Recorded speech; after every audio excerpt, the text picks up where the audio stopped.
In Nebraska, it's up to each school system whether or not to teach students about the Holocaust and other acts of genocide. A bill making the rounds at the state capitol would require it. John Kipper looks at why supporters are calling this absolutely critical.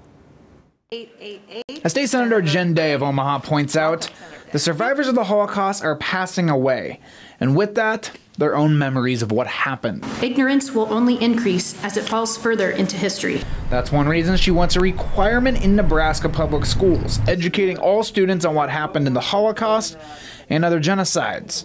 She was backed by many, including Mark Dreiling, Chief of Staff for Congressman Don Bacon. This important legislation is not just about the here and now.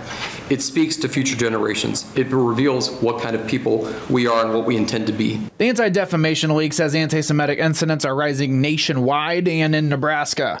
And more people are comparing the Holocaust to current events. Lawmakers comparing vaccine mandates to the Holocaust. In Nebraska just last year, we saw members of the public comparing the State Board of Education to Nazis for pushing an implementation of sex education in schools. Gary Nachman, Regional Director for the ADL, says these analogies take away the memory of all the lives lost. Their deaths are in vain when people use them so loosely. And it's because of ignorance. And most of these are not done maliciously. They're done primarily out of ignorance. Eleanor Dunning saw a classmate in college use a Nazi salute and refused to apologize for it.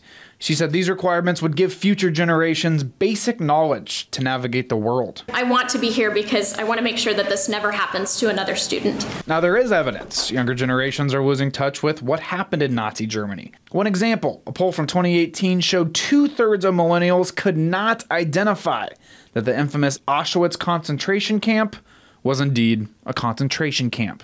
What is particularly shocking and disappointing about this decline in knowledge of the Holocaust is that it is a relatively recent event.